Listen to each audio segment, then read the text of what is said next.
Sore hari ini kita bicarakan anak-anak yang kita bina, anak-anak yang kita lahirkan. Al-Quran Subhanahu wa Ta'ala menjelaskan pada surah An-Nisa ayat 9.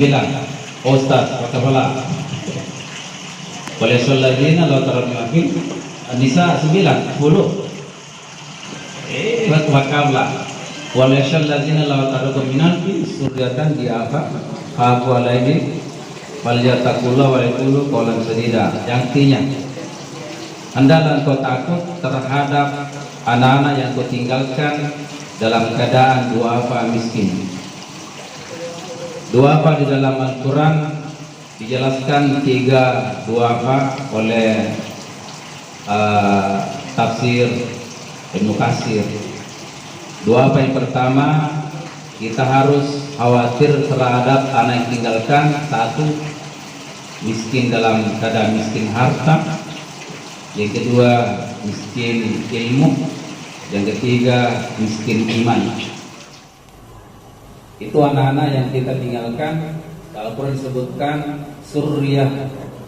Suryatan itu adalah anak terbagi atas 2, yaitu anak biologis. Yang kedua, anak ideologis. Anak biologis saya ada berapa anak kuliah? Belum, 5, 2, 8. Arwah anak saya yang semua, yaitu namanya anak biologis. Anak ideologis adalah semua di depan saya ini rata-rata anak ideologi saya. Sudah kuajari semua ini, berarti itu adalah anak ideologi saya. Anak saya sama ini kuajar dia lihat, itu dia lihat. Kuajar dia lihat semuanya adalah alhamdulillah anak-anak saya. Nah, dia berbahagia. Anak semua ini adalah aset di hadapan Allah, bukan di dunia. Nanti dia bisa memberi pertolongan kita di hadapan Allah. Semua ini yang pernah diajar kebaikan, nanti kalau dia beribadah haji dapat kuasanya. Itulah hebatnya seorang guru. Maka guru itu, kata Ustaz Harisa, kalau ada guru berhenti mengajar, kalau tidak pernah bersalah, berusaha bersalah. Gara-gara tidak baiknya berhenti mengajar. Iya.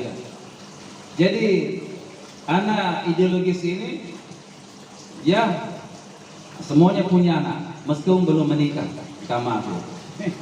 Yang masih jomblo sudah punya anak ideologis. Mereka nanti punya aset di hadapan Allah. Kita semua dapat amalan-amalannya, kita tidak mengajarnya. Maka berbahagialah orang-orang yang berkecimpung di dalam dunia pendidikan. Kemudian dia berbahagia. Apa tinjauan Rasulullah mengenai anak-anak ini? Maka Nabi katakan, "Adibu Allah hukum, ajari anak-anakmu. Ya, pertama, hubin nabiyiku, mencintai Rasulullah." Kenapa Rasulullah menjadi pedoman? Maka di dalam diri Rasul, di dalamnya ada kepemimpinan, dia ada perusahaan yang kaya. Ya, bayangkan Nabi menikah, Pak. Dia memberikan harta kepada Aisyah berlebih 40 ekor unta. Itu maharnya. Satu unta itu mungkin dengan harga seharga dengan mobil saya. Jadi Rasulullah menghargai sekali perempuan dengan beri mahar yang banyak. Jadi kalau ada wanita dikasih mahar seperangkat alat sholat, sangat murah sekali.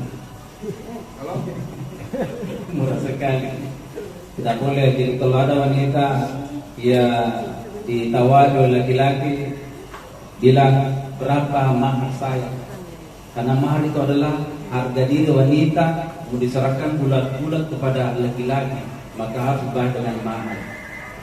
Maka rugilah wanita mengatakan hanya seperangkat salat. Apalagi baru dikasih 30.000, sudah serahkan dirinya tanpa syarat. Itu adalah sangat menjiwa. Dan berbahaya kita kembali kepada anak. Jadi hubbi nabiyikum yang kedua kata Rasulullah, ya hubbi ahli baiti, mencintai keluarganya.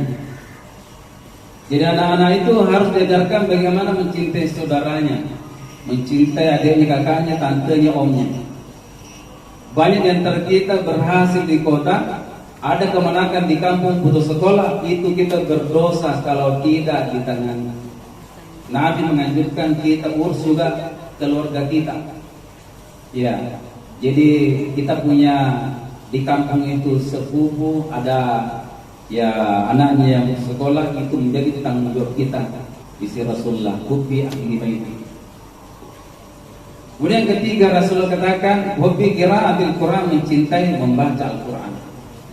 Inilah tugasnya ya Tas Nasrullah ini adalah pimpinan pondok ini. Bagaimana caranya supaya anak-anak di belakang semakin banyak. Jadi kita kembali. Itu sudah dengan itu adalah kewajiban kita. Ya tadi anak-anak kita di sekolah. Kalau kita tidak memperbaiki nanti, ya Allah mengatakan wal yakhshallazi, nah harus takut karena Allah ancam itu hukuman. Kalau ada anak kita nanti yang tidak menjadi orang baik, kita biarkan dia menjadi putus sekolah, padahal kita masih bisa perbaiki. Bahkan seterusnya mengenai khusus mengenai penghafal, ada hadis yang menyatakan bahwasanya penghafal Al-Quran nanti itu adalah disuruh jalan-jalan ke neraka. Wah, hebat ini. Setelah antri penghafal Al-Quran itu masuk surga, Allah mengatakan, "Kifuna, berhenti dulu kau di sini." Dibilang, "Ya Allah, kenapa saya dilarang masuk surga? Pada saya sudah yang ini Al-Quran ini menghafalnya." Dibilang, sekarang kamu jalan-jalan di neraka sana, cari orang yang kamu cintai, tarik masuk surga. Itu namanya syafaat. Iya. Ternyata yang pertama dicari tentu bapaknya, ibunya. Kalau bapak ibunya surga, maka dicari saudaranya. Masuk surga dicari adiknya, tantenya. Saudara surga, maka dicari temannya. Mungkin ada teman bolanya yang Kristen, yang kafir seperti Lionel Messi. Bisa ada teman bola kan? Karena surga semua keluarganya. Kita ada dimasuk surga. Siapa dia? Adalah penghafal Al-Quran. Maka berbahagialah kalau tadi antar kalian yang bisa membina pondok. Membina pondok itu bukan berarti kita yang harus memberi hafalan, menyetor, tidak. Termasuk yang mengantarkan, termasuk yang menyiapkan makanannya setiap hari itu. So mereka insya Allah dia mendapatkan dia pahala bacaan anak-anak. Ya, inilah ya keberkahan yang ada pada sekolah kita ini, karena kita ini punya lahan-lahan pahala. Kita punya lahan yang banyak. Berbahagia kita bergabung di sekolah ini. Makanya yang berbahagia, saya kemana-mana saya selalu kembali ke sini. Sudah kemana-mana, ya jauh perjalanan, tapi selalu kembali ke sini. Karena saya ya dengarkan guru kita, saya modalnya mengatakan bahwasanya orang yang bekerja di DI akan diberikan 7 turunan yang berberkah. 7 turunan. Nah beliau kan baru 1 turunan dari saya. 7 turunan ke bawah diberikan berkah bagi orang yang mengabdi di DI. Permintaan beliau kepada Allah Subhanahu Wa Taala pada saat dia pada malam itu Qadar.